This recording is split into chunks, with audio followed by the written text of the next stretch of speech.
Grabando, grabando. En este tema de hoy vamos a plantear una especie de introducción histórica de todo lo que ya sabemos en sus aspectos o rasgos más importantes.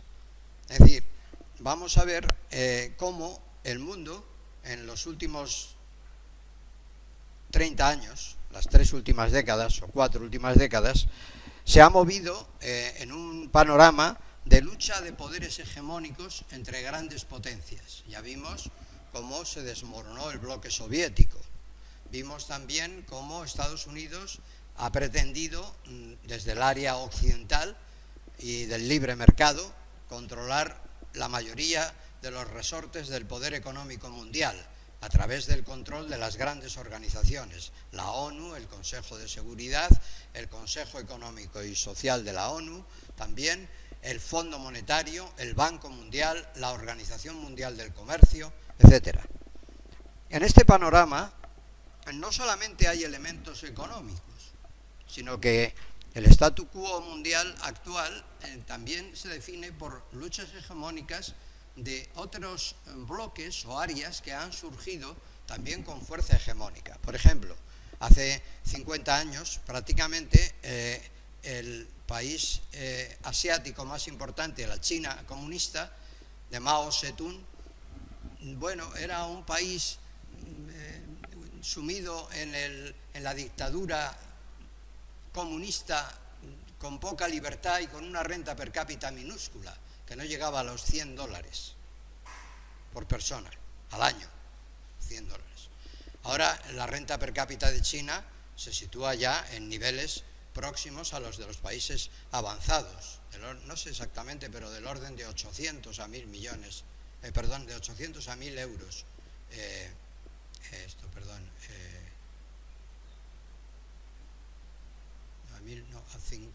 10.000 euros per cápita aproximadamente. Claro, la China comunista ha ido creciendo a ritmos muy avanzados en las 3 últimas décadas o 4 últimas décadas.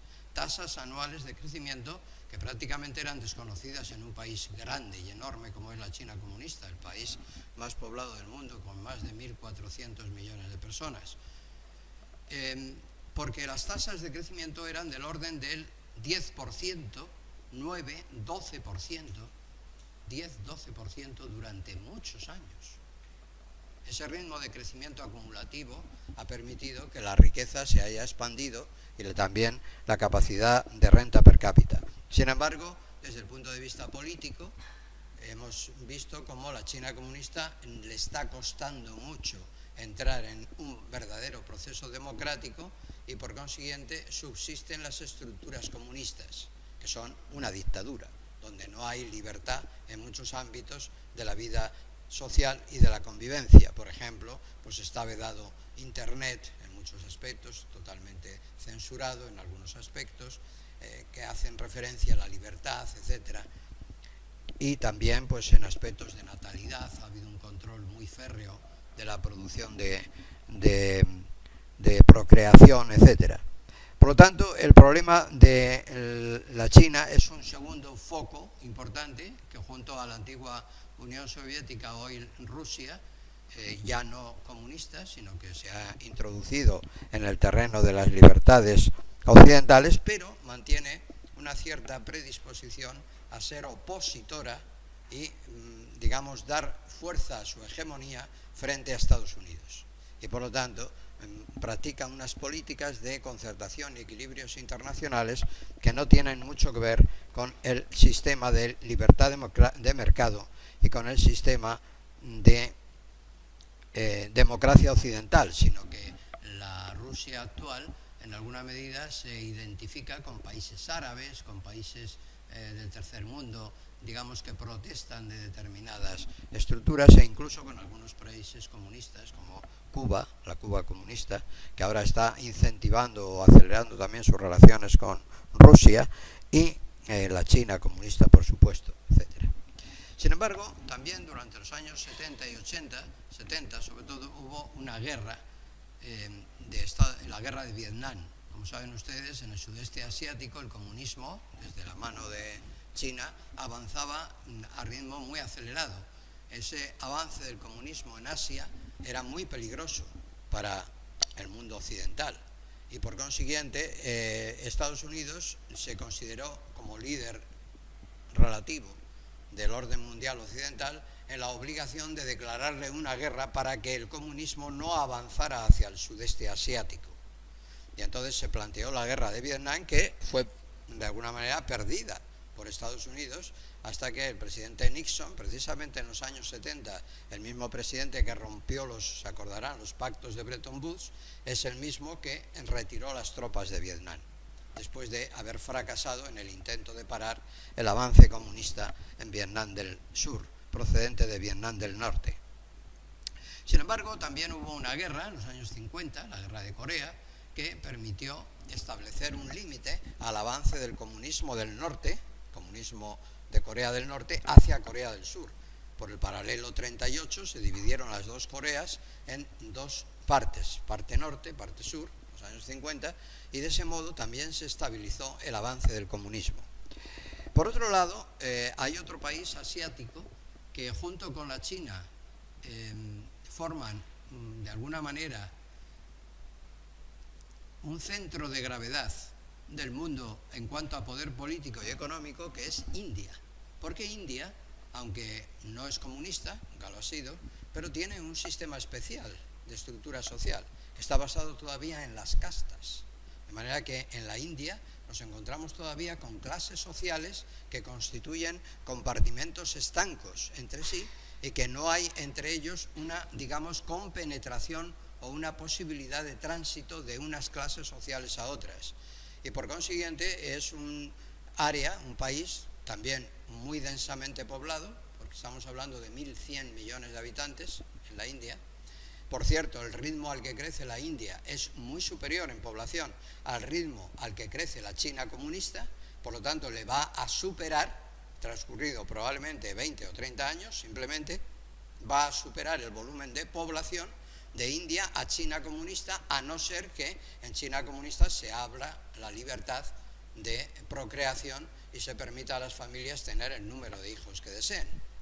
Pero mientras no ocurra esa libertad en la China comunista, se va a producir un avance de la población demográfico de la India a su aproximación en volumen de personas hacia el de la China comunista. Y claro, esos dos países asiáticos situados en aquella zona de Asia, junto, por ejemplo, a otro país limítrofe con ambos, que es Pakistán, también un país densamente poblado, 100 y pico millones, pero este es un país islámico, sin embargo, determinan, esos dos tres países, la mitad de la población mundial. Entonces, la mitad de la población mundial se halla enclavada en ese área geográfica. ¿Qué significa esto? Pues significa un poder de concentración económica y social de extraordinaria magnitud. Porque si tres países solo, de los 100 y pico, casi 200 que hay en el mundo, concentran la mitad de la población mundial, estamos hablando de una cuestión muy importante, muy seria, en cuanto al centro de gravedad del poder económico, político y social que corresponde a ese área. Por último, también tenemos que señalar cómo, desde el punto de vista de la filosofía de estos equilibrios, equilibrio asiático, equilibrio occidental, equilibrio de la antigua parte soviética y países del tercer mundo que de alguna manera tratan de vincularse a una u otra área geográfica hegemónica, resulta que nos encontramos con que hay una filosofía de construcción del mundo detrás de estas estructuras. Esa filosofía de construcción del mundo no es una filosofía de equilibrio, de equidad, de bien común, de pacificación, no, sino una lucha de poderes. Esa lucha de poderes es la realidad. No quiere decir que deba ser así, sino que el hecho es que es así. No debe ser así, pero es así. Y entonces, como consecuencia, se produce, digamos, mucha tensión en distintos focos del mundo. Y uno de los puntos de tensión más importantes en todos los tiempos ha estado vinculado a los países árabes respecto a la antigua población de Israel. Saben ustedes que Israel es un pueblo errante por el mundo, como dicen las escrituras bíblicas, perdió, digamos, su territorio y salió errante por el mundo y quedó, digamos, desvanecido como tal pueblo, enclavado en un territorio. Sin embargo, ellos siempre han tenido la reminiscencia de volver a su territorio. Y entonces, después de siglos, en el año 1940 aproximadamente, pero ya antes, en el año 1939, varios magnates judíos intentaron crear un nuevo Estado de Israel. Entonces, para ello, lo que hicieron fue comprar territorios, y de hecho, el 12% de la población de Palestina era judía ya en el año 1939, el 12%. ¿Por qué? Porque habían comprado tierras. En un territorio, el territorio palestino, que no era una nación reconocida por la ONU, sino simplemente un territorio poblado por gente nómada y gente que, digamos, iba de un lado a otro en el desierto a través de las épocas del año, considerando las ventajas económicas que reportaban los ganados transhumantes, etc. En definitiva, esta situación determinó que declarara la ONU, a petición de estos magnates de Israel, y que habían constituido además lo que se llamó la Agencia Judía, un fondo nacional para establecer el Estado judío, habían creado una agencia internacional y solicitaron de la ONU en 1947 la división en Palestina en dos territorios, uno judío y otro palestino. La ONU lo aceptó y como consecuencia eso dio lugar a un origen de conflictos muy graves que han seguido y siguen hasta nuestros días.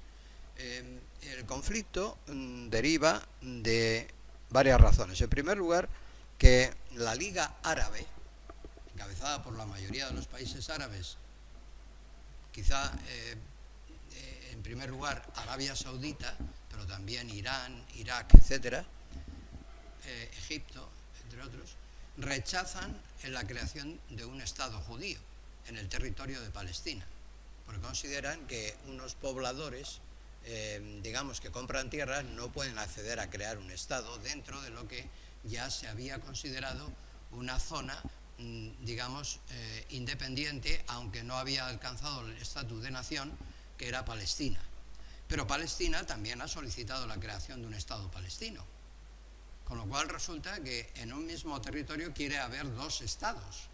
Eso pues es un foco de conflictos continuo, porque no hay forma de establecer cuáles son las fronteras.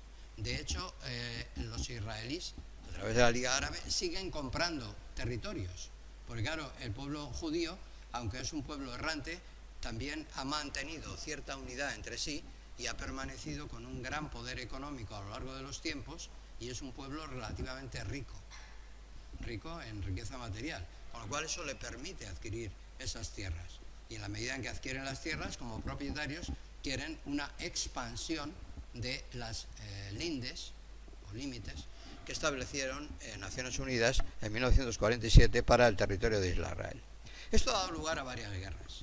En primer lugar, la primera fue declarada por la Liga Árabe, opuesta a la expansión del territorio, en el año 1948.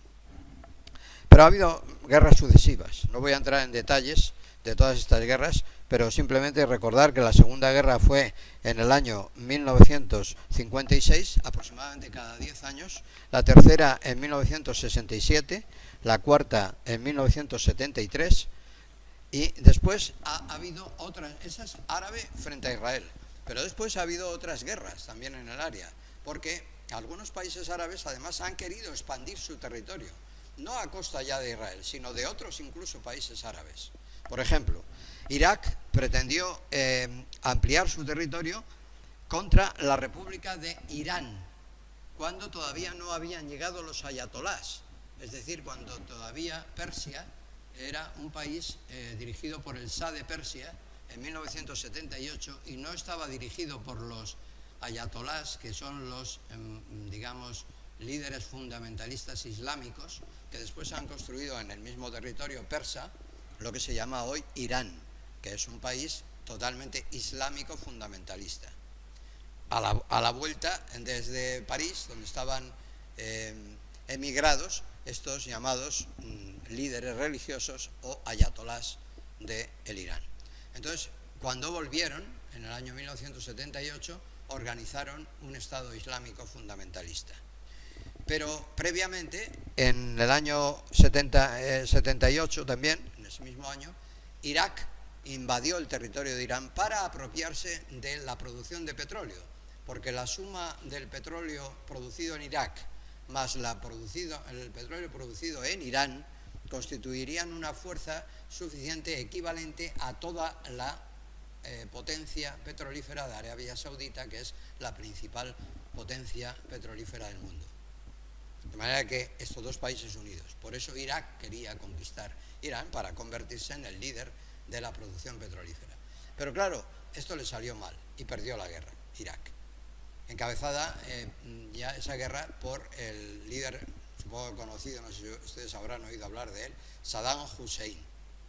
Saddam Hussein, líder de Irak, que declaró esta guerra, posteriormente no se conformó y en el año 90 declaró otra guerra. Ahora no ya contra Irán, situada al este de Irak, sino contra un territorio situado al sur de Irak, que es el territorio de Kuwait, otro área totalmente rica en petróleo, de los Emiratos Árabes Unidos, Qatar, Kuwait, etcétera, y ahí es donde también declaró la guerra. Pero resulta que Estados Unidos, desde los años 70, para defender el suministro de petróleo y garantizar que Estados Unidos tendría petróleo suficiente, la principal fuente energética durante todo el siglo XX, el petróleo, para su producción industrial, firmó un pacto con Arabia Saudita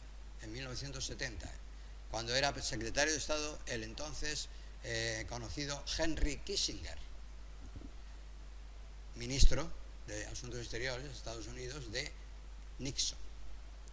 Y entonces Henry Kissinger firmó ese tratado para garantizarse el suministro de petróleo en 1973 aproximadamente, y como consecuencia, cuando Irak, encabezado por Saddam Hussein, invadió los territorios de Kuwait, Kuwait, aliado a su vez de Arabia Saudita, obtuvo la ayuda o defensa de Estados Unidos para parar, digamos, el ataque de Irak, de Saddam Hussein, contra Kuwait.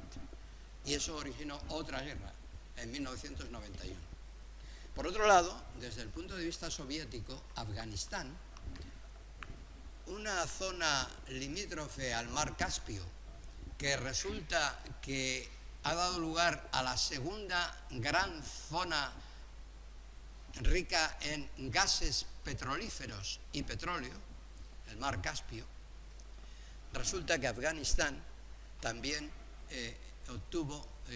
declaró una guerra contra la Unión Soviética para emanciparse, porque Afganistán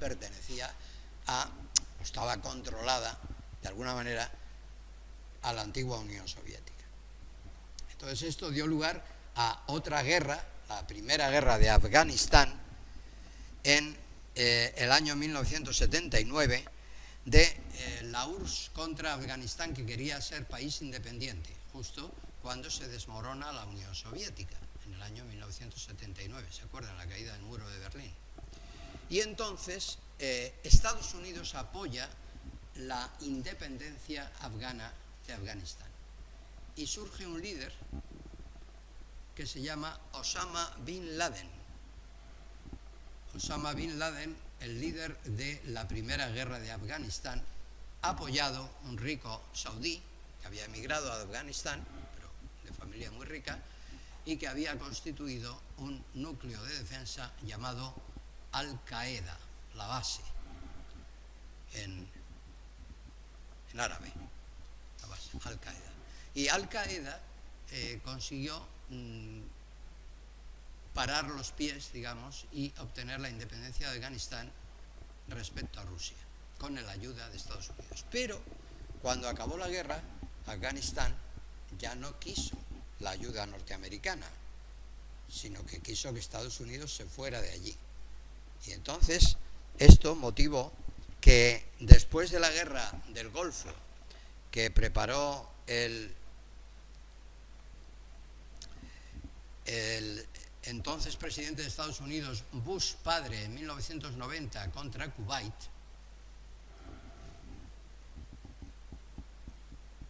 dio lugar a que se preparara también una guerra por parte de Estados Unidos contra Afganistán para que no se mantuvieran independientes, sino controlar también las fuentes petrolíferas más importantes del mar Caspio, sobre todo basado en que estaban intentando, igual que se acusó a Arabia, a Irak, de obtener armas nucleares, lo cual era falso, porque no tenían capacidad tecnológica para tener estas armas nucleares, pero esa fue la disculpa para invadir tanto Irak como Afganistán.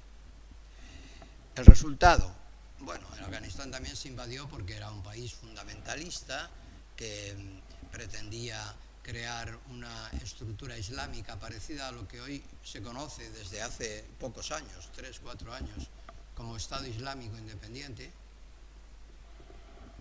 que es un área territorial donde hay un grupo de islamistas importante que han constituido lo que ellos dicen un Estado, pero en realidad no son un Estado, porque forman parte del territorio de Siria y del territorio de Irak, que son los verdaderos estados. Pero ellos se han constituido en esa zona diciendo no, y nosotros también constituimos un Estado independiente y además un Estado islámico. Y además el nuevo Estado Islámico Independiente, que es el foco de los extremismos y terrorismos actuales, más importante, está con la pretensión de llegar a ser un califato.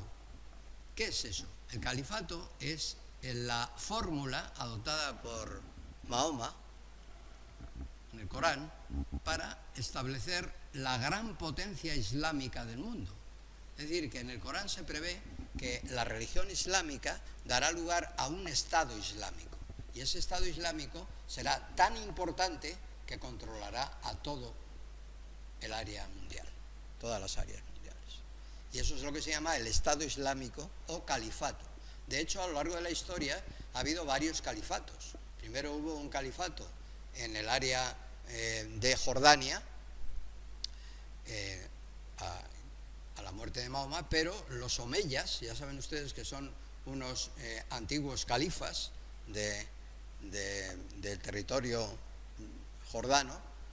Estos omeyas fueron expulsados por otros grupos y entonces emigraron a España, y en España se constituyó el Califato de Córdoba, que también tenía la pretensión de ser un califato de orden mundial, exactamente igual que el califato actual del llamado hoy Estado Islámico o ISIS, en terminología abreviada.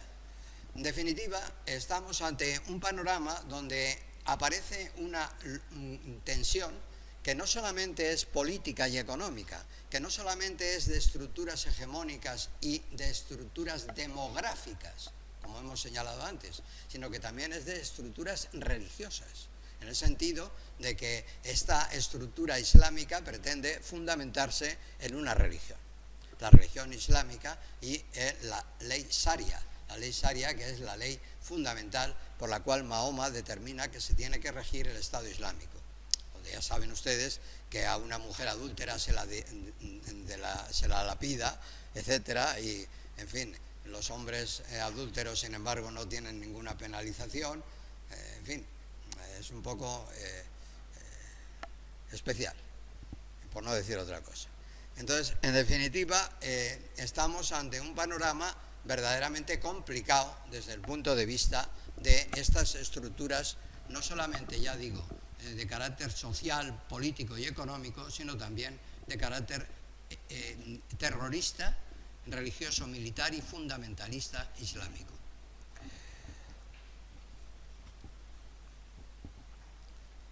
De hecho, la última guerra más importante, después de la de 1991 frente a Kuwait, ha sido también la guerra del Golfo Pérsico, declarada por Bush hijo, en el año 2000. Esa guerra también para rematar contra Irak de Saddam Hussein, para rematar la tarea que había iniciado el padre en 1990, pero que no la había podido terminar. Es decir, no había conseguido derrocar a Saddam Hussein. Es el hijo, Bush hijo, el que derroca a Saddam Hussein en la Segunda Guerra de de Irak, en el año 2003, creo que es aproximadamente. Esto va acompañado, unido a movimientos terroristas. De hecho, el más sonado, y que ustedes habrán oído hablar de él muchas veces, y seguiremos oyendo hablar de él por lo llamativo y aparatoso del incidente, es el ataque a las Torres Gemelas de Nueva York, producido el 11 de septiembre de 2001. Y al cual se le atribuye la autoría intelectual a Bin Laden, precisamente, a Osama Bin Laden y a la base o Al-Qaeda. Después esa base ha evolucionado y de hecho puede ser la base o el origen de la estructura del Estado Islámico actual. Pero el Estado Islámico además se basa en fuentes petrolíferas para mantener su armamento, propias de la zona de Irak e Irán, donde tiene su sede, y también de Siria, y en definitiva pues todo esto lleva a que en el año 2004 se produzcan nuevos ataques a los países occidentales. Por ejemplo, el acaecido en los trenes llamados de la muerte en Madrid el 11 de marzo de 2004, y también en el metro de Londres en junio de 2005. Ataques terroristas, después ya los que hemos conocido hace un año o dos, ¿no? En Francia repetidas veces y ahora en Alemania el último. En definitiva, bueno, pues se está creando una tensión continua por la cual estos islamistas fundamentalistas pretenden, digamos, asustar o romper el sistema de vida occidental. El sistema de vida occidental porque no están conformes, digamos, con las estructuras de creación de riqueza, producción y distribución de la misma que se produce en Occidente. Y de alguna manera pues quieren controlar esos países, ya que no pueden hacerlo, digamos, por una forma pacífica y comercial, pretenden hacerlo por medio del terrorismo.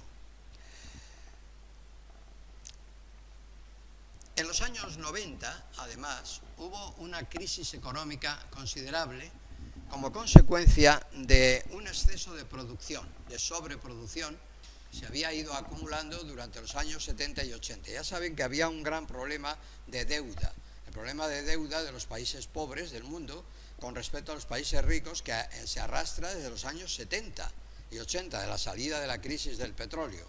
Los años 70 y 80 fueron creando esa base de enorme deuda. Pues bien, esa estructura de deuda financiera internacional fue engordando y acumulándose de una manera increíble, y hasta tal punto que el volumen mundial de la deuda se multiplicó por 10 y por 20 y por 100, llegó a ser hasta 100 veces el producto mundial.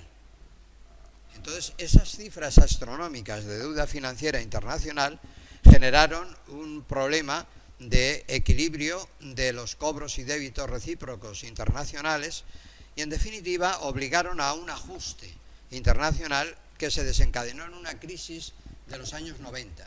La mayoría de los países del sudeste asiático en estos años, Tailandia, Singapur, Indonesia, quebraron y como consecuencia se declararon incapaces de pagar sus deudas. Otro tanto ocurrió en Turquía, otro tanto en Rusia y otro tanto en Argentina. En definitiva, en varias zonas de los distintos bloques continentales aparecieron países incapaces y que se declararon insolventes para pagar sus deudas. Como consecuencia, todo eso llevó a un reajuste. La forma en que se hizo el reajuste fue una liberalización internacional de los movimientos de capitales. Es decir, el mundo se globalizó financieramente. Todos los países tenían entre sí créditos y débitos recíprocos de cuantías muy importantes y, en definitiva, el volumen de esta deuda, creció de tal manera que todos los países eran acreedores y deudores de otros en dimensiones muy importantes y, como consecuencia, no había posibilidad, de paralizar el proceso. Y, de hecho, se creó una estructura para diluir los riesgos y responsabilidades, de tal manera que, al permitir una mayor liberalización del movimiento de capitales, el volumen todavía se agrandó más el volumen de estos créditos y débitos internacionales, pero ya no eran todo deudas, sino que también había créditos y débitos. Y, en definitiva, se creó una estructura en ese sentido más equilibrada, aunque mucho más especulativa, y una desregularización de las normas que regían los movimientos de mercados financieros internacionales, apareciendo además los medios telemáticos, con lo cual, al liberalizar el comercio, no solamente afectó a las empresas y a los bancos y a los estados, sino también a las personas particulares. De manera que desde los años 80-90, las personas particulares, ustedes, pueden tener una cuenta en un banco y simplemente a través de un broker, por ejemplo, pueden realizar en su ordenador en su casa, por internet, compras y ventas diarias de un volumen importante, dependiendo naturalmente del volumen de su cuenta con el broker, de compra y venta, por ejemplo, de divisas. El volumen de compra y venta de divisas diario equivale a 100 veces el volumen que se mueve en todas las bolsas mundiales cada día. 100 veces. Entonces, lógicamente, quiere decir que estamos hablando de una dimensión enorme a lo largo del año. Piensen ustedes la cantidad de miles y miles de millones y billones de dólares o de euros que se mueven en esos mercados, que, vuelvo a repetir, el terminal de esos mercados puede ser el ordenador de su casa. De hecho, si alguno se quiere ganar la vida en este sentido, le recomiendo que se meta en internet y se meta en una página para empezar a enterarse de cómo funciona todo esto, que es algo así como... Bueno, ya me acordaré, cuando me acuerde de la frase exacta se lo digo.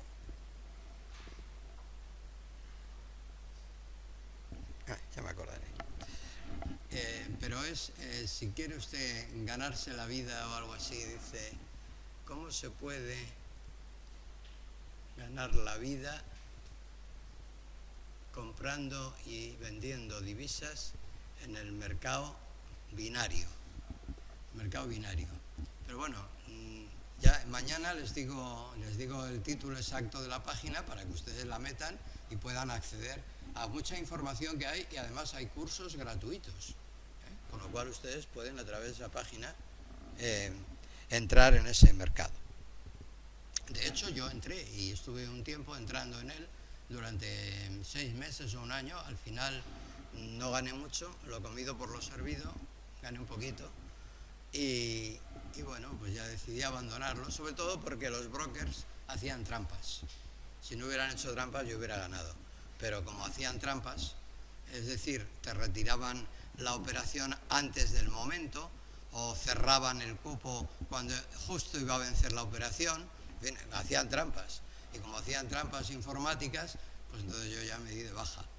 Pero hay un broker que todavía tengo la esperanza de que me voy a meter con él a operar, que es Hanseatic Broker, que es un broker alemán, que está muy tutelado por la Comisión del Mercado de Valores alemana y que entonces creo que no hace trampas, porque utiliza el sistema de MetaTrader 4, que es el sistema básico oficial de la bolsa de la bolsa de efectos binarios de la bolsa de divisas, y entonces al ser oficial pues está muy controlado y no hace trampas. Entonces, si no hace trampas, a través de ese, mediante unos métodos que existen en esa página que les diré mañana, que ustedes pueden acceder a ellos, que les dan unas estrategias para operar, se puede realmente uno meter ahí. Es decir, que la clave está en que el broker no engañe.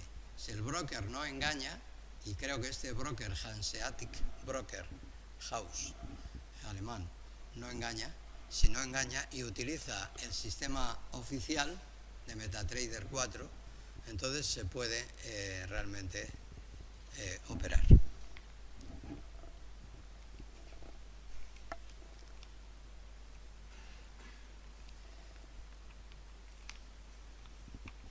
Por lo tanto, los medios telemáticos, la libertad de movimientos de capitales, la dilución de la deuda mundial, en un panorama totalmente globalizado, es lo que hizo, digamos, que el problema del impago de la deuda quedara diluido en esa masa mundial enorme. Y de esa manera, digamos, bueno, pues ha pasado desapercibido hasta que ha explotado la burbuja financiera. ¿Y cuándo ha explotado? Pues en la crisis de 2008. En la crisis de 2008, esa burbuja es cuando explota. ¿Qué quiere decir eso? Quiere decir que ahí había, junto a productos sanos, productos tóxicos. Y eso quiere decir que como todo estaba mezclado, no se sabía dónde estaba el problema. Y finalmente, toda esa masa financiera hace que algún banco, especialmente, digamos, afectado por productos tóxicos, concretamente el banco Lehman Brothers, quiebre, un banco de negocios de primera magnitud mundial.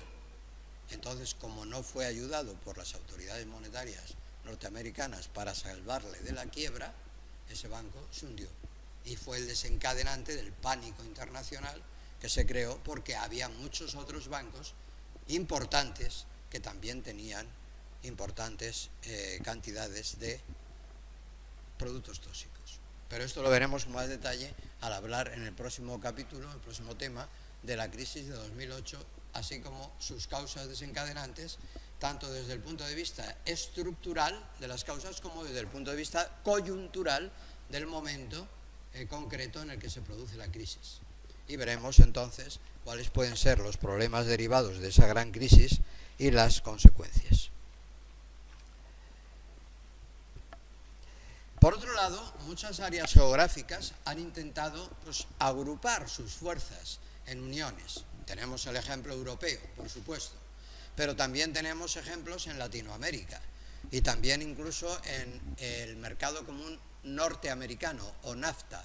Pero lo que ocurre es que el mercado norteamericano, o la asociación North American Free Trade Association, North American Free Trade Association, Asociación Norteamericana de Libre Comercio, que comprende Canadá, Estados Unidos y México, va a explotar, porque el presidente Trump no quiere aceptar las consecuencias para Estados Unidos de esta circunstancia. El futuro presidente, que todavía no ha tomado posesión y todavía hay dudas de que acabe tomando posesión el día 20 de enero próximo, porque le pueden hacer un impeachment, como le hicieron a Nixon, para que no tome posesión, debido a que parece ser que la propia CIA norteamericana le estaba acusando de haberse conchavado con Putin, el enemigo número uno, digamos, de alguna manera de Estados Unidos.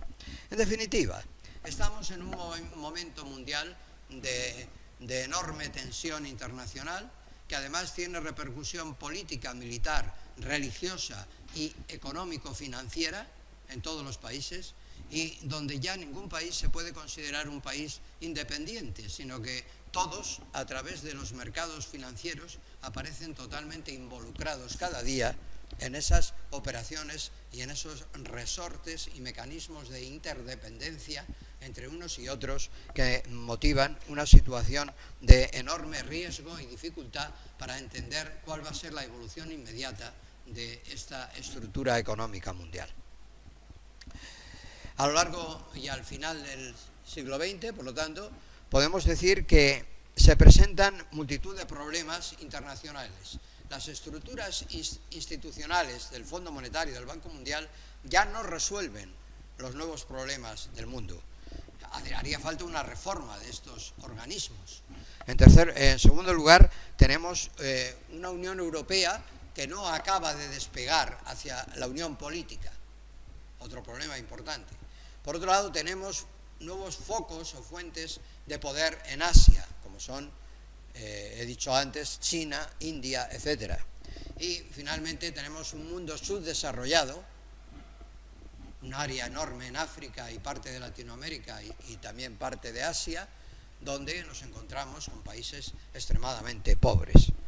¿Qué hacer ante todo este panorama? Pues evidentemente tenemos que pensar en la necesidad de un desarrollo equitativo de la riqueza mundial y en la aplicación de un nuevo paradigma económico que ponga como frontispicio los derechos humanos fundamentales, que son el gran olvidado de una declaración que todos tenemos que cumplir porque todos hemos suscrito esos derechos a través de la formación de la ONU.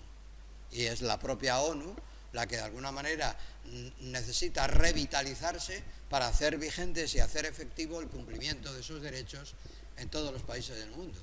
Pero, de hecho, pues la realidad es que los países del mundo olvidan esas obligaciones y se convierte, en vez de una organización y una estructura, digamos, de instituciones basadas en la equidad y en la justicia, así como en el desarrollo económico equitativo de todos los países y pueblos, pues se convierte en una lucha hegemónica de poderes.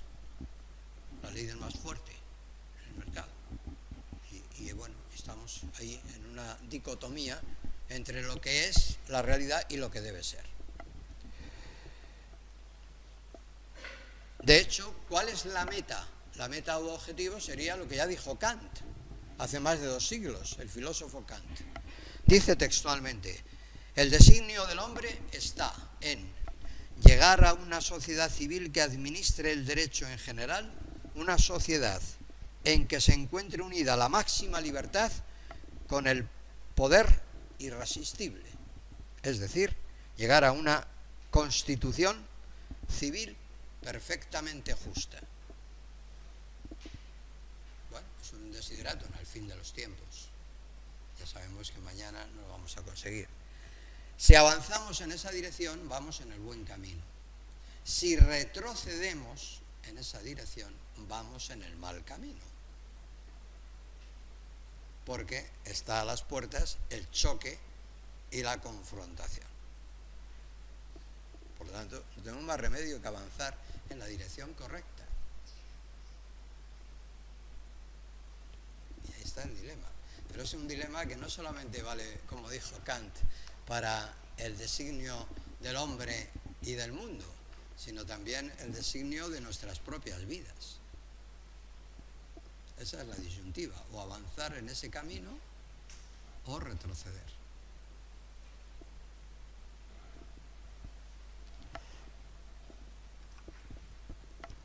Bueno, y con esto entraríamos en la crisis del año 2008.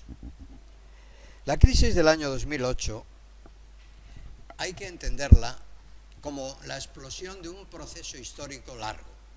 Es decir, no se consideraba que había habido otra crisis de esta envergadura desde los años 70, cuando estalló la crisis de Bretton Woods. Es decir, se rompió la convertibilidad del dólar por parte de la suspensión norteamericana de esa decisión de no devolver los dólares que se habían establecido en el pacto de Bretton Woods para convertir el patrón dólar-oro en el instrumento de medida y del valor de todos los bienes, así como de los intercambios internacionales. Por lo tanto, la ruptura de ese modelo en los años 70 generó esa gran crisis que después se complicó con el petróleo y que después se complicó con la deuda internacional y que después ha llegado hasta nuestros días con la burbuja inmobiliaria y la burbuja financiera mundial. Pero, en la actualidad, ¿cuál es el factor desencadenante? Pues el factor desencadenante es que la gran banca internacional realizó operaciones tóxicas, lo cual evidentemente es inadmisible. ¿Cómo se puede administrar grandes bancos con operaciones tóxicas, especulativas, dando valor a productos financieros que no tienen valor. Es decir, que suponen un auténtico engaño o estafa para el cliente y el contribuyente en definitiva.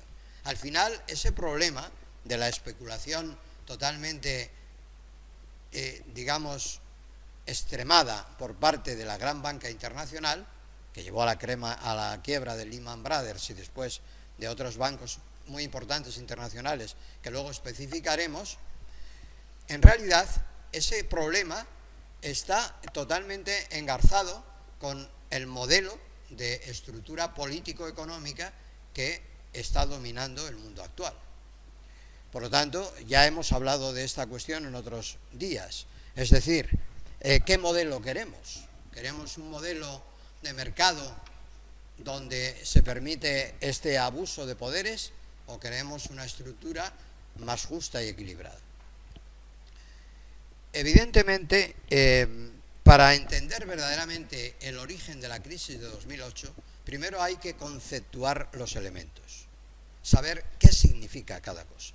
En primer lugar, ¿qué es una crisis? Ya hemos visto a lo largo del tiempo cómo ha habido muchas crisis. Todas ellas, digamos, se producen en el ámbito del modelo capitalista. Por lo tanto, hay que entender que si las crisis se producen en el ámbito de organización del modelo capitalista, es que tienen que ver con alguna estructura básica que domina este modelo. Porque si no, no se producirían. No se repetirían. Ahora, ¿cuál es la estructura básica que permite las crisis cíclicas en el modelo capitalista? En mi opinión, es una pésima distribución de la renta y de la riqueza. Es la causa básica, porque eso motiva desequilibrios en la igualación entre la oferta global de producción y la demanda global.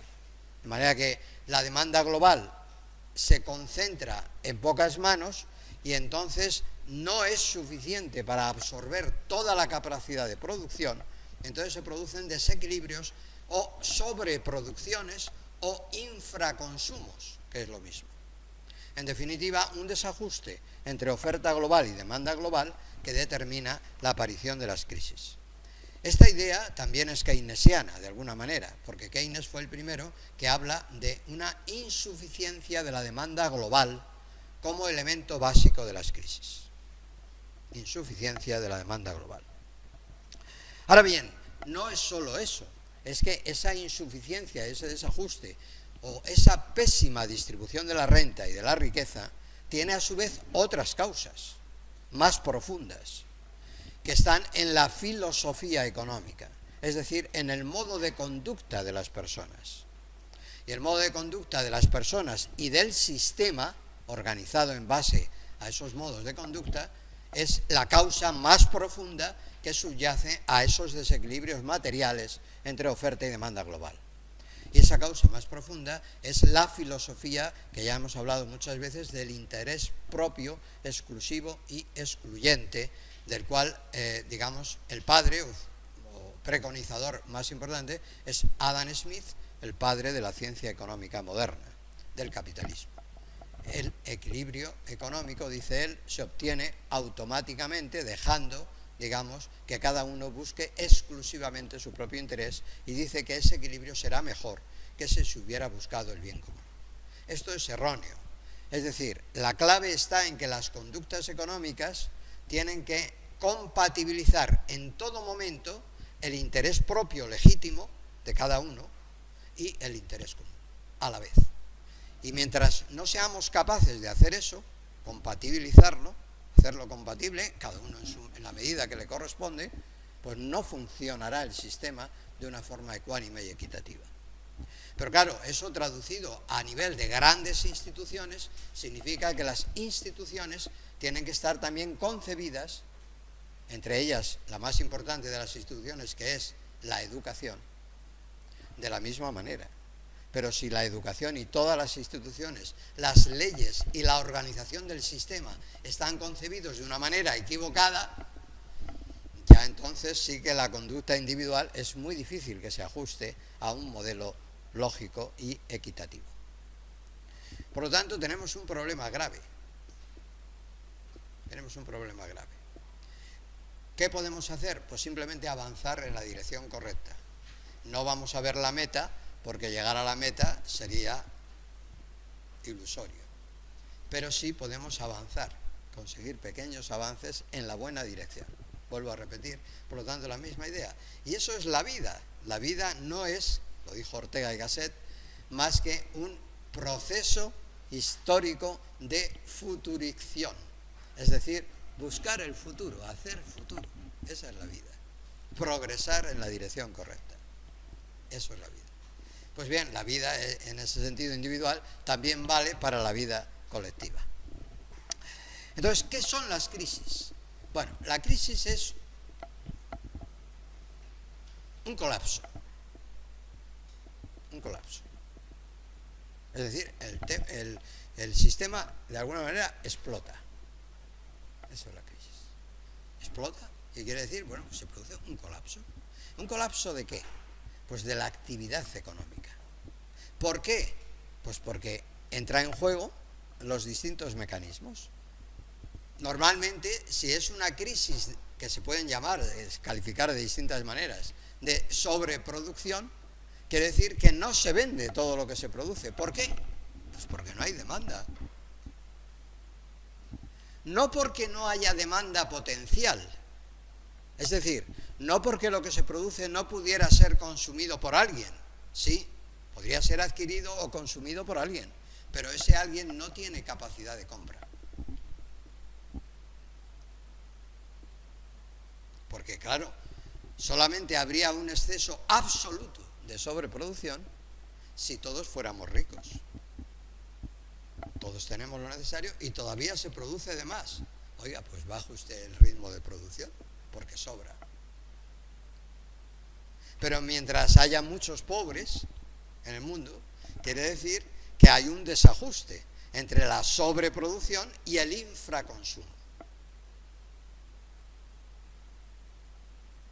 Por lo tanto, la actividad, el colapso en la actividad económica, que da la casualidad que en el capitalismo se produce de una manera acentuada periódicamente o cíclicamente. Ha habido 3 autores que han distinguido distintos tipos de ciclos. Juglar habla de 3 años, Kitchin habla de 10 y Kondratiev habla de 50 años.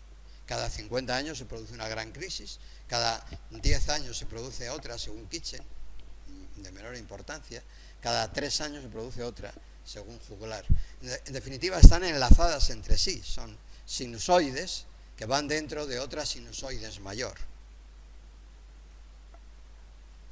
En definitiva, por lo tanto, esto significa que no hay una producción, digamos, equilibrada. Ese colapso en la actividad económica lleva aparejados otros muchos problemas. Si las empresas no pueden vender toda su producción, entran en pérdidas. Si entran en pérdidas, les sobran stocks. Si les sobran stocks, tienen que parar la producción. Si paran la producción, despiden trabajadores. Si despiden trabajadores, estos no consumen.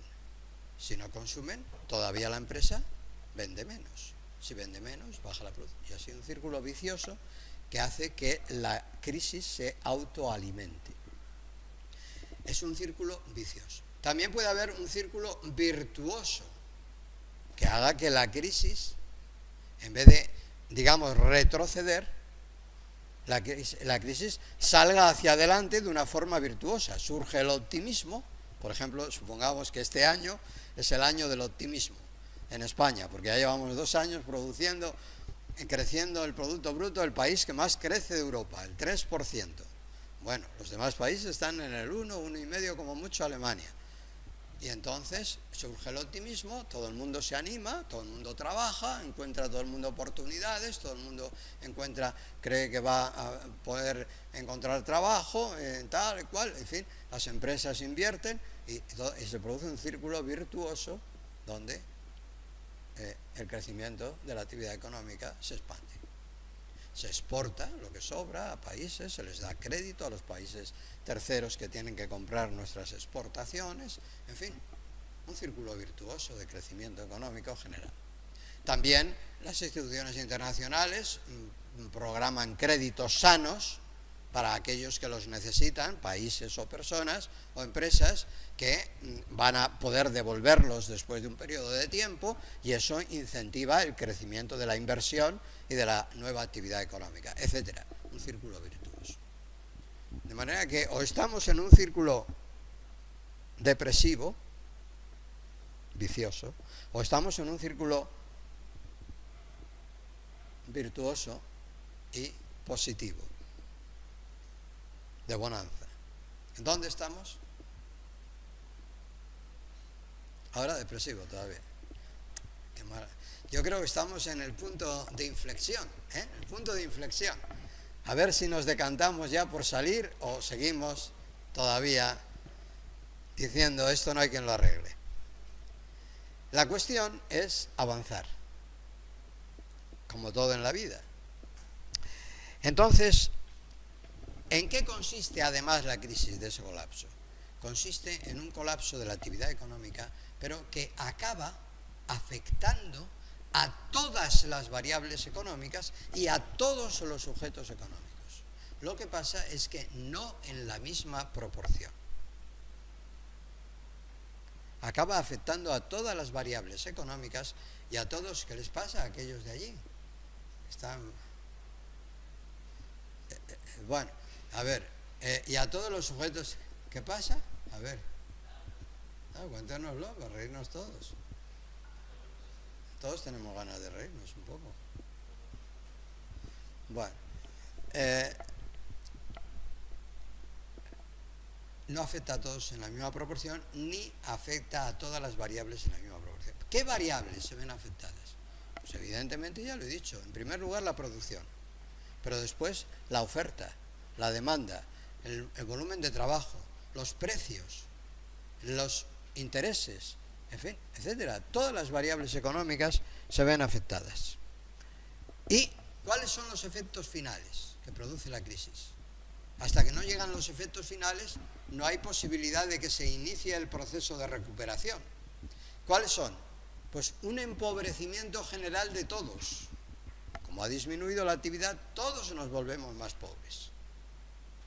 Unos más y otros menos, además, pero todos más pobres. Entonces hay un empobrecimiento general de la población. Hay una distribución desigual de la renta y de la riqueza, la mucha o poca que se genere. Es desigual. A unos se les afecta totalmente, parados y sin posibilidad de recuperarse, y otros, bueno, pues van mal que bien sobreviviendo y recuperando algo de crisis. Por lo tanto, la distribución muy arbitraria y desigual de la renta y de la riqueza, y finalmente aparece una gran masa de personas desocupadas. Son los tres efectos que produce finalmente la crisis. Un empobrecimiento general, una mala distribución de la renta y de la riqueza, muy desigual y arbitraria, además, y finalmente un paro masivo.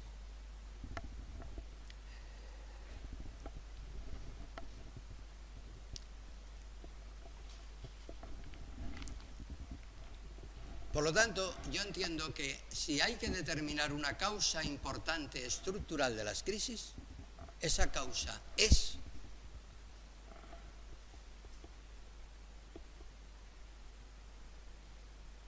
que la distribución de la renta y de la riqueza o capacidad de compra no está distribuida de una forma justa y equitativa. Porque hay muchas necesidades que no aparecen cubiertas. Y, en cambio, resulta que la crisis se inicia porque hay una sobrecapacidad de producción. Una sobrecapacidad de producción que no se vende. No porque no haya nadie interesado, sino porque los que están interesados no tienen capacidad de compra. Y esto no vale solo a escala nacional, es que vale a escala mundial. porque la humanidad, de alguna manera, hoy en día más que nunca es un bloque. Entonces, me da lo mismo que la necesidad de los vehículos o el cemento o las sillas o las mesas o lo que sea que se produce en exceso en Europa se necesite en África, me da lo mismo.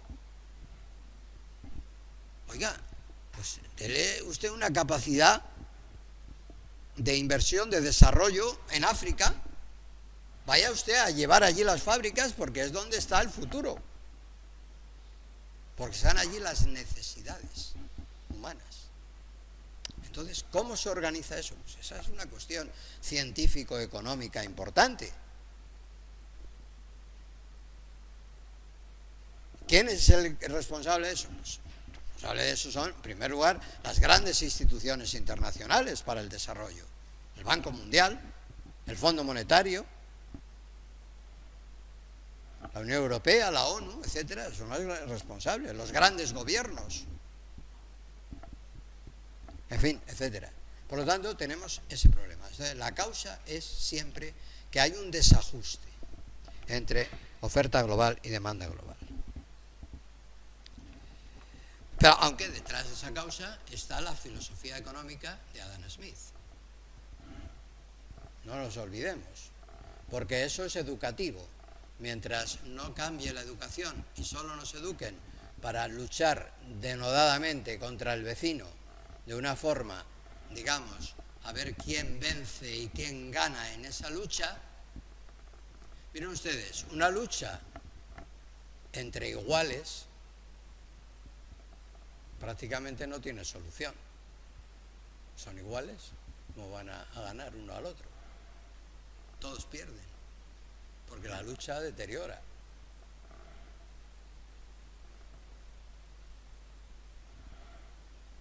Una lucha entre desiguales, pues está claro, el que gana siempre es el más fuerte. Con lo cual también mala cosa, porque llega un momento en que el otro ya no puede sobrevivir. Esto es un dilema filosófico muy sencillo de entender, ¿no? Si dos sujetos, y esto vale para todos los sujetos, si dos se enfrentan entre sí a ver quién domina absolutamente a quién, si uno es más fuerte que el otro, le domina. Pero a la larga, eso explota. O si no domina ninguno, tienen dos opciones: olvidar la lucha y avanzar juntos en la dirección correcta, con lo cual es muy fácil, porque se avanza juntos, se multiplica el esfuerzo y luego se reparte el fruto. O destruirse. Entonces, en grado infinito, cuando elevamos a infinito este razonamiento, nos encontramos con que dos sujetos, si solo buscan dominar el uno al otro, en grado infinito, elevado a la enésima potencia, acaba fatal. Si en cambio buscan avanzar juntos en la misma dirección y obtener el reparto del fruto o ganancias equitativamente, eso no tiene límite. Eso puede llegar al infinito, de manera positiva. Por lo tanto, es una filosofía equivocada, la de Adam Smith. Y por lo tanto, hay que hacer compatible el bien propio legítimo con el bien común. Es un sofisma, en definitiva.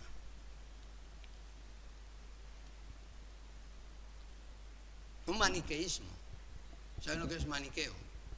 Maniqueo es que defiende, es una herejía, bien, procede del cristianismo, una herejía religiosa, maniqueo, que procede de un tal Mani, del siglo III.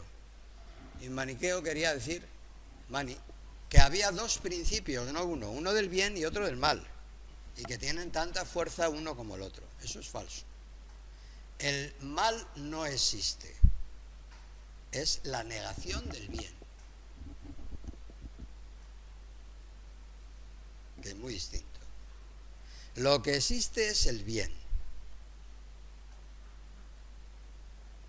El mal es negar el bien.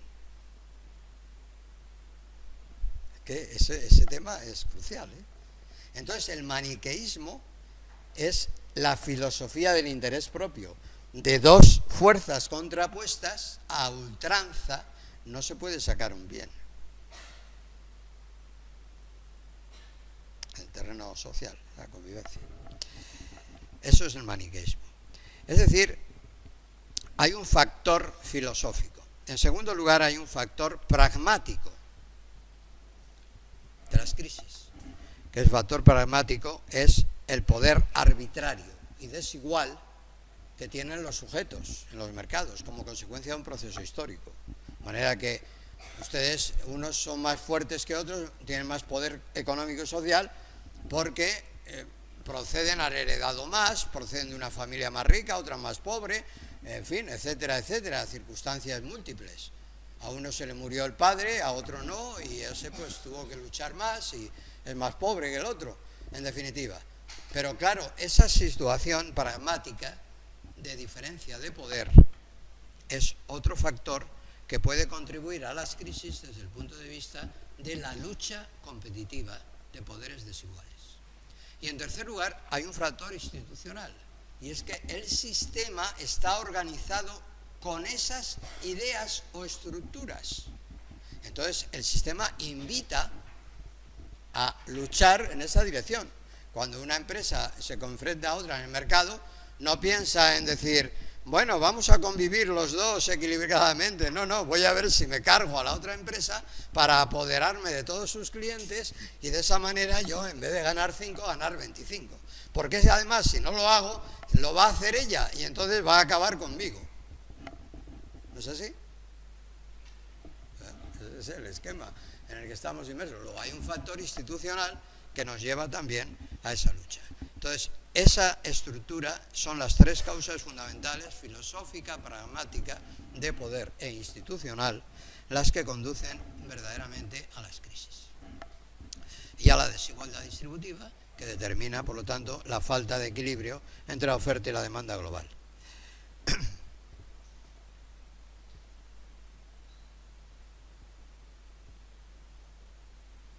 Además de estas causas estructurales, hay otros desequilibrios. Por ejemplo, y acabo.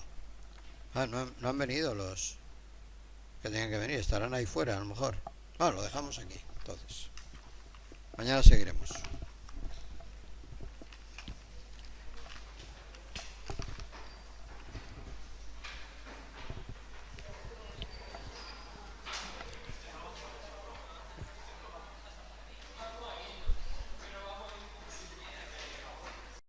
Ahora bien, no es solo eso, es que esa insuficiencia, ese desajuste o esa pésima distribución de la renta y de la riqueza tiene a su vez otras causas más profundas que están en la filosofía económica, es decir, en el modo de conducta de las personas. Y el modo de conducta de las personas y del sistema organizado en base a esos modos de conducta es la causa más profunda que subyace a esos desequilibrios materiales entre oferta y demanda global. Y esa causa más profunda es la filosofía, que ya hemos hablado muchas veces, del interés propio, exclusivo y excluyente, del cual, digamos, el padre o preconizador más importante es Adam Smith, el padre de la ciencia económica moderna, del capitalismo. El equilibrio económico, dice él, se obtiene automáticamente dejando, digamos, que cada uno busque exclusivamente su propio interés, y dice que ese equilibrio será mejor que si se hubiera buscado el bien común. Esto es erróneo. Es decir, la clave está en que las conductas económicas tienen que compatibilizar en todo momento el interés propio legítimo de cada uno y el interés común a la vez. Y mientras no seamos capaces de hacer eso, compatibilizarlo, hacerlo compatible, cada uno en la medida que le corresponde, pues no funcionará el sistema de una forma ecuánime y equitativa. Pero claro, eso traducido a nivel de grandes instituciones, significa que las instituciones tienen que estar también concebidas, entre ellas la más importante de las instituciones, que es la educación, de la misma manera. Pero si la educación y todas las instituciones, las leyes y la organización del sistema están concebidos de una manera equivocada, ya entonces sí que la conducta individual es muy difícil que se ajuste a un modelo lógico y equitativo. Por lo tanto, tenemos un problema grave. Tenemos un problema grave. ¿Qué podemos hacer? Pues simplemente avanzar en la dirección correcta. No vamos a ver la meta, porque llegar a la meta sería ilusorio. Pero sí podemos avanzar, conseguir pequeños avances en la buena dirección. Vuelvo a repetir, por lo tanto, la misma idea. Y eso es la vida. La vida no es, lo dijo Ortega y Gasset, más que un proceso histórico de futuricción. Es decir, buscar el futuro, hacer futuro. Esa es la vida. Progresar en la dirección correcta. Eso es la vida. Pues bien, la vida en ese sentido individual también vale para la vida colectiva. Entonces, ¿qué son las crisis? Bueno, la crisis es un colapso. Un colapso. Es decir, el sistema de alguna manera explota. Eso es la crisis. Explota y quiere decir, bueno, pues se produce un colapso. ¿Un colapso de qué? Pues de la actividad económica. ¿Por qué? Pues porque entra en juego los distintos mecanismos. Normalmente, si es una crisis que se pueden calificar de distintas maneras, de sobreproducción, quiere decir que no se vende todo lo que se produce. ¿Por qué? Pues porque no hay demanda. No porque no haya demanda potencial. Es decir, no porque lo que se produce no pudiera ser consumido por alguien. Sí, podría ser adquirido o consumido por alguien, pero ese alguien no tiene capacidad de compra. Porque, claro, solamente habría un exceso absoluto de sobreproducción si todos fuéramos ricos. Todos tenemos lo necesario y todavía se produce de más. Oiga, pues baje usted el ritmo de producción, porque sobra. Pero mientras haya muchos pobres en el mundo, quiere decir que hay un desajuste entre la sobreproducción y el infraconsumo. Por lo tanto, el colapso en la actividad económica, que da la casualidad que en el capitalismo se produce de una manera acentuada periódicamente o cíclicamente. Ha habido 3 autores que han distinguido distintos tipos de ciclos. Juglar habla de 3 años, Kitchin habla de 10 y Kondratiev habla de 50 años. Cada 50 años se produce una gran crisis, cada 10 años se produce otra, según Kitchin, de menor importancia, cada 3 años se produce otra, según Juglar. En definitiva, están enlazadas entre sí, son sinusoides que van dentro de otras sinusoides mayor. En definitiva, por lo tanto, esto significa que no hay una producción, digamos, equilibrada. Ese colapso en la actividad económica lleva aparejados otros muchos problemas. Si las empresas no pueden vender toda su producción, entran en pérdidas. Si entran en pérdidas, les sobran stocks. Si les sobran stocks, tienen que parar la producción. Si paran la producción, despiden trabajadores. Si despiden trabajadores, estos no consumen. Si no consumen, todavía la empresa vende menos. Si vende menos, baja la producción. Y así un círculo vicioso que hace que la crisis se autoalimente. Es un círculo vicioso. También puede haber un círculo virtuoso que haga que la crisis, en vez de, digamos, retroceder, la crisis salga hacia adelante de una forma virtuosa. Surge el optimismo. Por ejemplo, supongamos que este año es el año del optimismo en España, porque ya llevamos 2 años creciendo el Producto Bruto, el país que más crece de Europa, el 3%. Bueno, los demás países están en el 1, 1,5, como mucho Alemania. Y entonces surge el optimismo, todo el mundo se anima, todo el mundo trabaja, encuentra todo el mundo oportunidades, todo el mundo cree que va a poder encontrar trabajo, tal y cual, en fin, las empresas invierten y se produce un círculo virtuoso donde el crecimiento de la actividad económica se expande. Se exporta lo que sobra a países, se les da crédito a los países terceros que tienen que comprar nuestras exportaciones, en fin, un círculo virtuoso de crecimiento económico general. También las instituciones internacionales programan créditos sanos para aquellos que los necesitan, países o personas o empresas que van a poder devolverlos después de un periodo de tiempo, y eso incentiva el crecimiento de la inversión y de la nueva actividad económica, etcétera. Un círculo virtuoso. De manera que o estamos en un círculo depresivo, vicioso, o estamos en un círculo virtuoso y positivo, de bonanza. ¿Dónde estamos? Ahora depresivo todavía. Qué maravilla. Yo creo que estamos en el punto de inflexión, el punto de inflexión.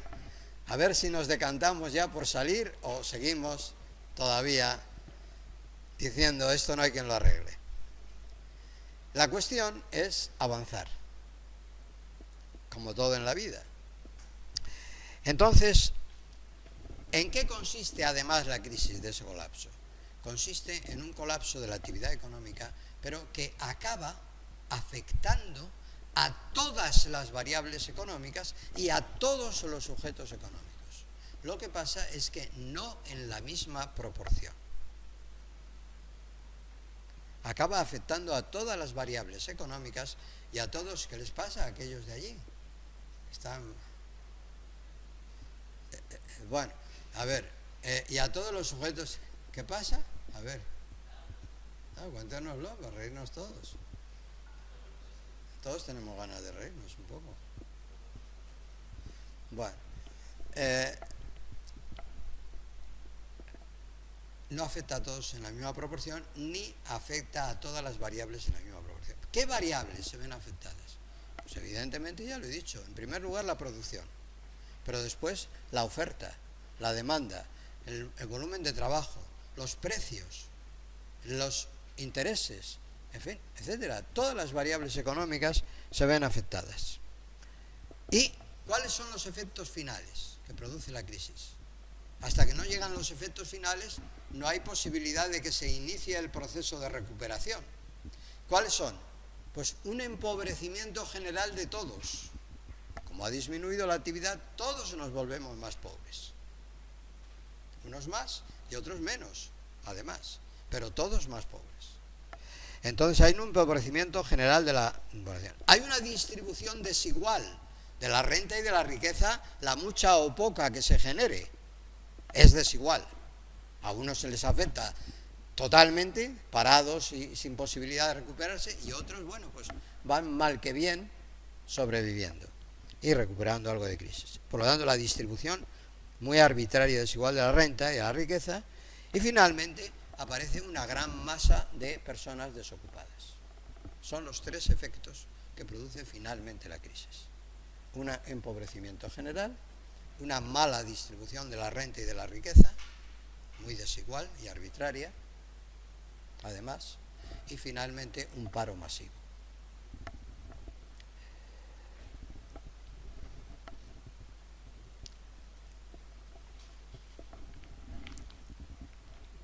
Por lo tanto, yo entiendo que si hay que determinar una causa importante estructural de las crisis, esa causa es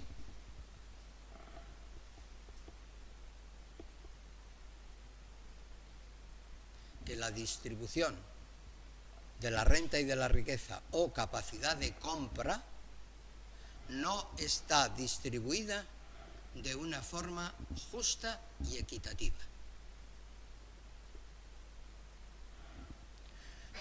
Porque hay muchas necesidades que no aparecen cubiertas y, en cambio, resulta que la crisis se inicia porque hay una sobrecapacidad de producción. Una sobrecapacidad de producción que no se vende. No porque no haya nadie interesado, sino porque los que están interesados no tienen capacidad de compra. Y esto no vale solo a escala nacional, es que vale a escala mundial. Porque la humanidad, de alguna manera, hoy en día más que nunca es un bloque. Entonces, me da lo mismo que la necesidad de los vehículos o el cemento o las sillas o las mesas o lo que sea que se produce en exceso en Europa, se necesite en África, me da lo mismo. Oiga, pues dele usted una capacidad de inversión, de desarrollo en África, vaya usted a llevar allí las fábricas porque es donde está el futuro, porque están allí las necesidades humanas. Entonces, ¿cómo se organiza eso? Pues esa es una cuestión científico-económica importante. ¿Quién es el responsable de eso? Pues, el responsable de eso son, en primer lugar, las grandes instituciones internacionales para el desarrollo. El Banco Mundial, el Fondo Monetario, la Unión Europea, la ONU, etcétera, son los responsables, los grandes gobiernos, en fin, etcétera. Por lo tanto, tenemos ese problema. Entonces, la causa es siempre que hay un desajuste entre oferta global y demanda global.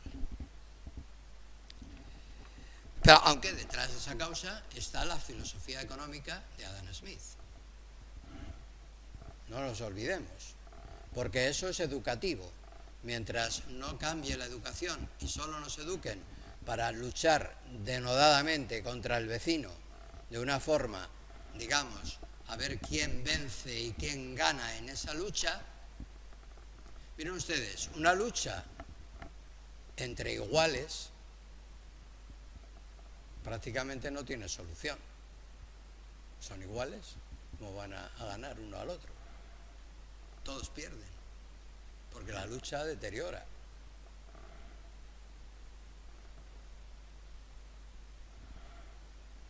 Una lucha entre desiguales, pues está claro, el que gana siempre es el más fuerte.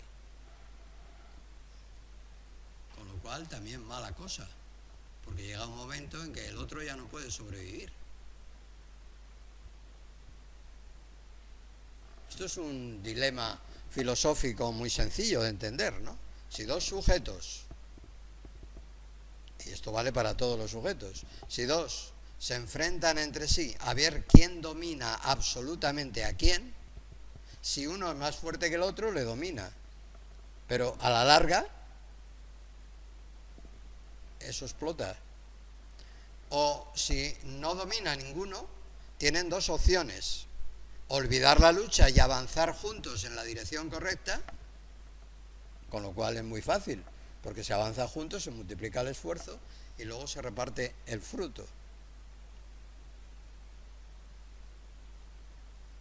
O destruirse. Entonces, en grado infinito, cuando elevamos a infinito este razonamiento, nos encontramos con que dos sujetos, si solo buscan dominar el uno al otro, en grado infinito, elevado a la enésima potencia, acaba fatal.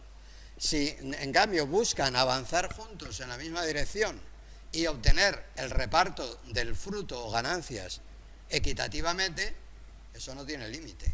Eso puede llegar al infinito, de manera positiva. Por lo tanto, es una filosofía equivocada, la de Adam Smith. Y por lo tanto, hay que hacer compatible el bien propio legítimo con el bien común.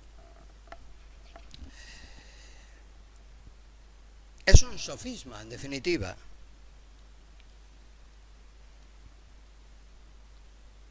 Un maniqueísmo. ¿Saben lo que es maniqueo? Maniqueo es que defiende, es una herejía, bien, procede del cristianismo, una herejía religiosa, maniqueo, que procede de un tal Mani, del siglo III. Y maniqueo quería decir, que había dos principios, no uno del bien y otro del mal. y que tienen tanta fuerza uno como el otro. Eso es falso. El mal no existe, es la negación del bien, que es muy distinto. Lo que existe es el bien. El mal es negar el bien. Que ese tema es crucial, ¿eh? Entonces el maniqueísmo es la filosofía del interés propio. De dos fuerzas contrapuestas, a ultranza, no se puede sacar un bien. El terreno social, la convivencia. Eso es el maniqueísmo. Es decir, hay un factor filosófico. En segundo lugar, hay un factor pragmático de las crisis. Que el factor pragmático es el poder arbitrario y desigual que tienen los sujetos en los mercados como consecuencia de un proceso histórico. De manera que ustedes, unos son más fuertes que otros, tienen más poder económico y social porque proceden, han heredado más, proceden de una familia más rica, otra más pobre, en fin, etcétera, etcétera, circunstancias múltiples. A uno se le murió el padre, a otro no, y ese pues tuvo que luchar más y es más pobre que el otro, en definitiva. Pero claro, esa situación pragmática de diferencia de poder es otro factor que puede contribuir a las crisis desde el punto de vista de la lucha competitiva de poderes desiguales. Y en tercer lugar, hay un factor institucional, y es que el sistema está organizado con esas ideas o estructuras. Entonces, el sistema invita a luchar en esa dirección. Cuando una empresa se confronta a otra en el mercado, no piensa en decir, bueno, vamos a convivir los dos equilibradamente. No, voy a ver si me cargo a la otra empresa para apoderarme de todos sus clientes y de esa manera yo, en vez de ganar 5, ganar 25. Porque además, si no lo hago, lo va a hacer ella y entonces va a acabar conmigo. ¿No es así? Ese es el esquema en el que estamos inmersos. Luego hay un factor institucional que nos lleva también a esa lucha. Entonces, esa estructura son las tres causas fundamentales, filosófica, pragmática, de poder e institucional, las que conducen verdaderamente a las crisis. Y a la desigualdad distributiva, que determina, por lo tanto, la falta de equilibrio entre la oferta y la demanda global.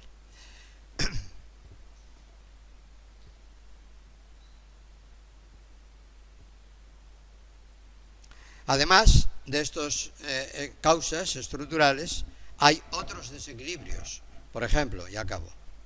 No han venido los que tenían que venir, estarán ahí fuera a lo mejor. Bueno, lo dejamos aquí, entonces. Mañana seguiremos.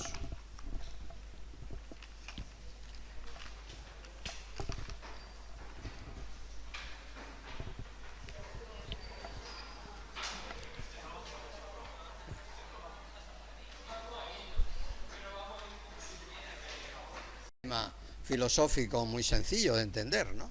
Si dos sujetos, y esto vale para todos los sujetos, si dos se enfrentan entre sí a ver quién domina absolutamente a quién, si uno es más fuerte que el otro, le domina. Pero a la larga, eso explota.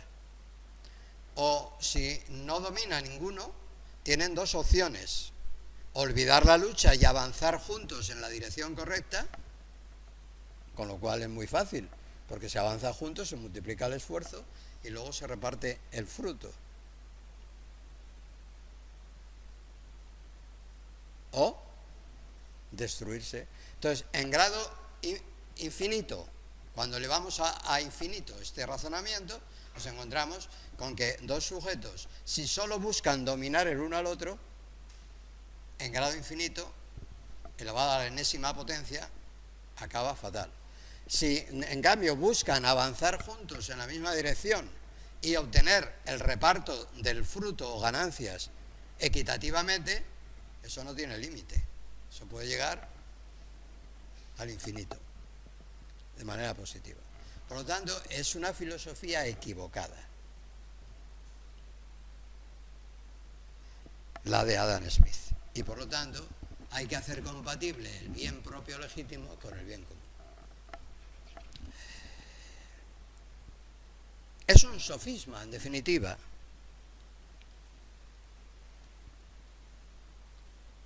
Un maniqueísmo. ¿Saben lo que es maniqueo? Maniqueo es que defiende, es una herejía, bien, procede del cristianismo, una herejía religiosa, maniqueo, que procede de un tal Mani, del siglo III. Y maniqueo quería decir, Mani, que había dos principios, no uno del bien y otro del mal, y que tienen tanta fuerza uno como el otro. Eso es falso.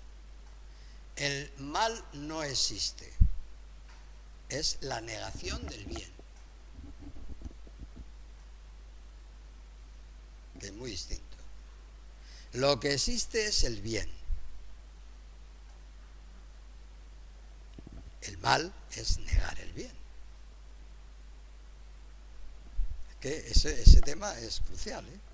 Entonces el maniqueísmo es la filosofía del interés propio, de dos fuerzas contrapuestas a ultranza. No se puede sacar un bien. El terreno social, la convivencia. Eso es el maniqueísmo. Es decir, hay un factor filosófico. En segundo lugar, hay un factor pragmático de las crisis. Que el factor pragmático es el poder arbitrario y desigual que tienen los sujetos en los mercados como consecuencia de un proceso histórico. De manera que ustedes, unos son más fuertes que otros, tienen más poder económico y social porque proceden, han heredado más, proceden de una familia más rica, otra más pobre, en fin, etcétera, etcétera, circunstancias múltiples. A uno se le murió el padre, a otro no, y ese pues tuvo que luchar más y es más pobre que el otro, en definitiva.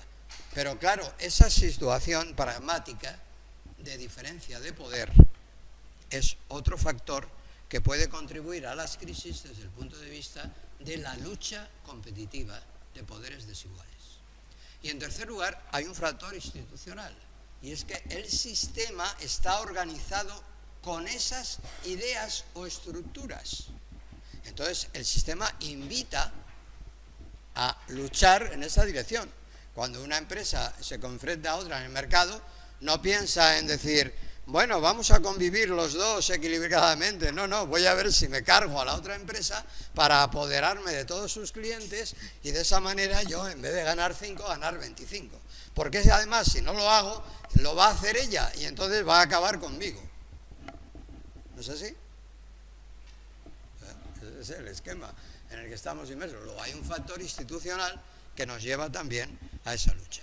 Entonces, esa estructura son las tres causas fundamentales, filosófica, pragmática, de poder e institucional, las que conducen verdaderamente a las crisis. Y a la desigualdad distributiva, que determina, por lo tanto, la falta de equilibrio entre la oferta y la demanda global.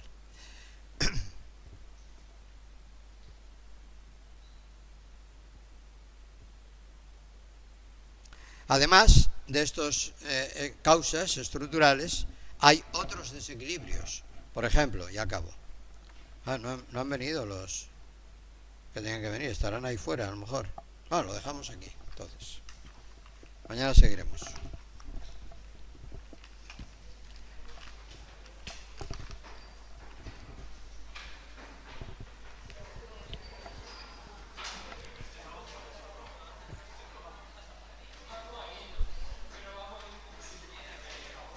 En esa dirección.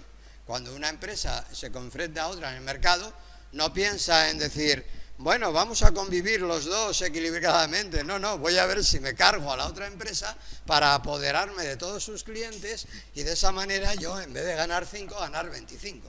Porque además, si no lo hago, lo va a hacer ella y entonces va a acabar conmigo. ¿No es así? Ese es el esquema en el que estamos inmersos. Luego hay un factor institucional que nos lleva también a esa lucha.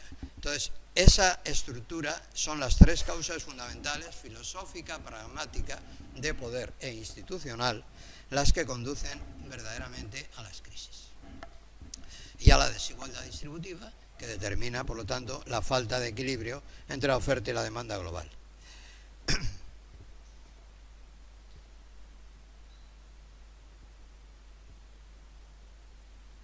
Además de estas causas estructurales, hay otros desequilibrios. Por ejemplo, y acabo. No han venido los que tenían que venir, estarán ahí fuera a lo mejor. Bueno, lo dejamos aquí, entonces. Mañana seguiremos.